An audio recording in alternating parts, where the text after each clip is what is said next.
On today's episode on WarpDriveM, we are going to fix the 1 series, or at least we are going to pull the engine out to see from where comes this knock.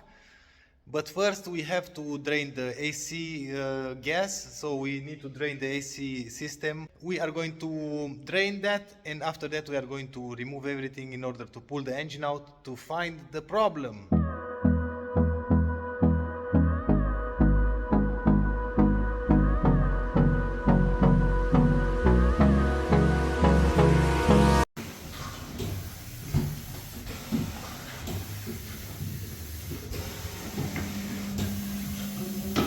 We've took out 420 grams of R134.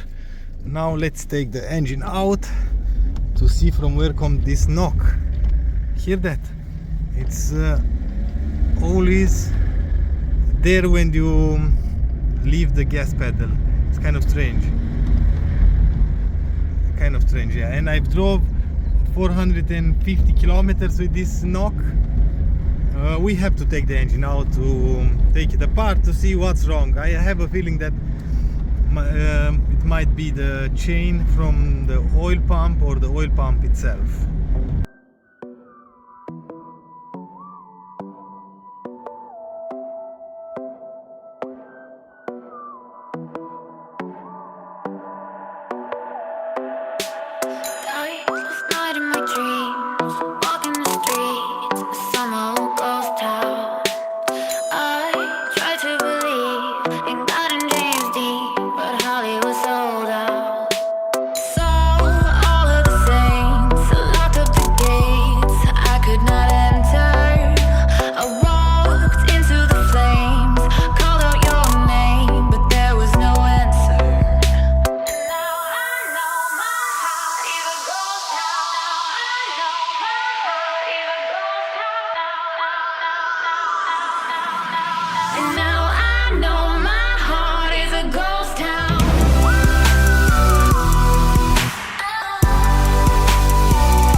It's out. It was a fight. I'm not really sure why, because I ended up removing the intake because I thought the starter was grinding or binding, but that wasn't the problem. I ended up jacking up the gearbox, and after that it came right up. And check this out, we have a lot of nuts in here. Somebody dropped a few nuts in here. I took all the electrical wiring loom completely out, and we are going to start disassembling the engine to see from where comes this knock. And because this is a port injection, we should have really good valves, and we have. Everything seems to be just fine. Yes, everything is clean, everything looks okay, perfect. What I want to do is to remove the cover, because I don't have engine holder or support for the engine, and till I receive that I have one on order. I cannot turn the engine around to remove the oil pan, so in this time I'm going to remove the engine cover, and after that we are going to check the chain, of course. And in the meanwhile, I'm pretty sure I'm going to receive the engine holder. I can remove the clutch, assembling everything, check if everything is fine, and after that turn the engine and check everything to find out from where comes this knock. I put the car back together, just temporary. Everything is hand tight. You can see nothing is completely tight, because I want to be able to move the car.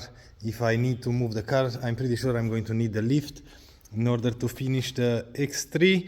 Yeah, it's without a headlight. You are going to see in the next episode why. I worked a lot on this one. We have new parts in there, but I'm going to show you in the next episode. And that's why I put this one back together. Like I said, I want to be able to move it.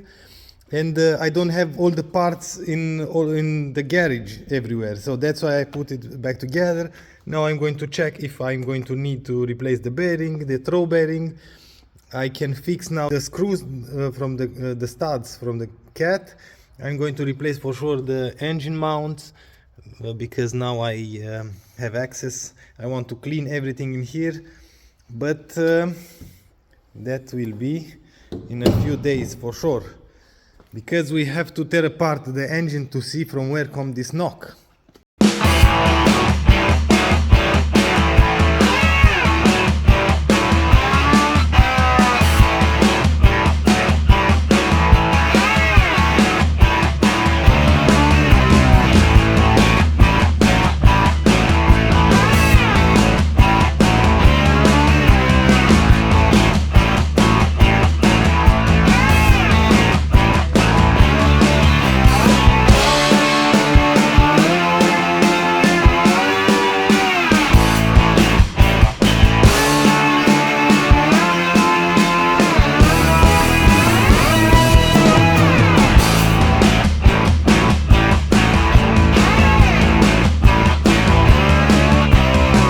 Took the engine cover out. I've checked the timing is alright, everything, so the engine is in time. Here fits everything, in here fits the tool as well. See that? In there, in here, so the time is perfect. We have some play, but not something that is the culprit for this noise. The camshafts looks okay. No problem whatsoever. I have some broken cord packs in there, in here and in here. And I took the vanos out and I think I found something. It's not fully with debris, but I think we have some metal in there. Let me put the light on.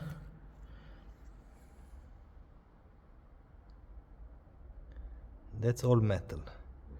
That's a big chunk of metal.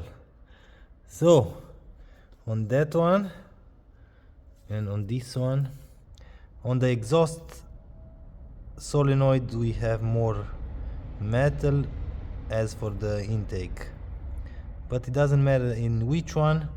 So we have some metal in here, but it's like a few pieces, not that much. Of course it's not normal.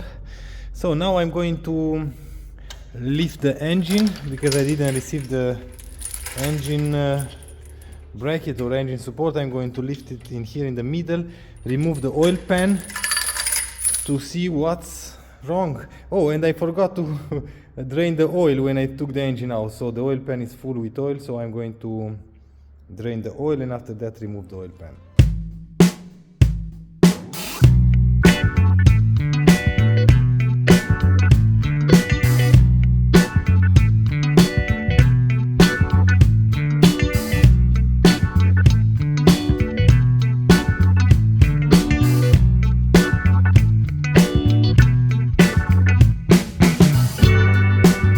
Oil pan is out.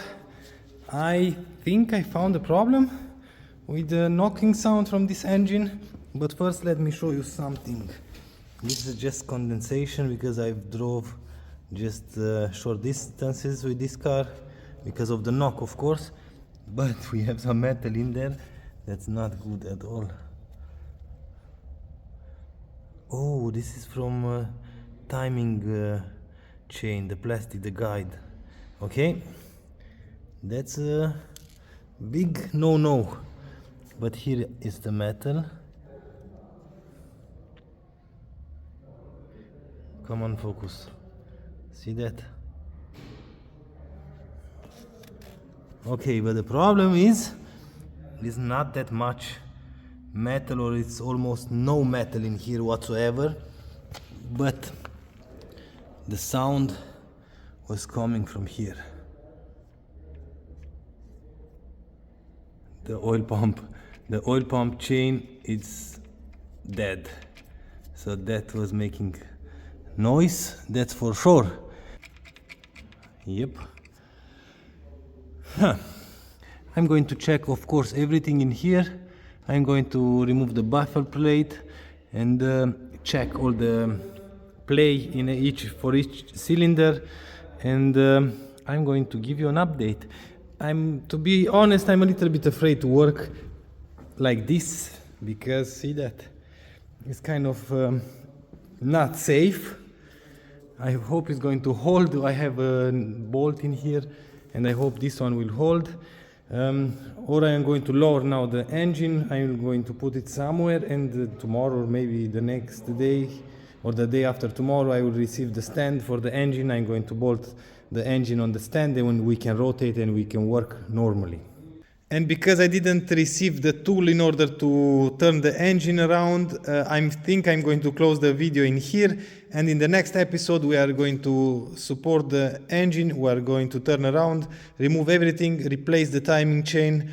I'm pretty sure it was replaced because everything looks new, and this vanos was replaced. See the difference in color? I think they thought the rattle comes from the vanos and they replaced this one, but in fact it was from the chain from the oil pump, and nobody replaced that. If you want to follow my journey with this car, join me for the next episode. If you like this episode, please give me a thumbs up. If you don't like the video, as usual, thumbs down. Until next time, see you later.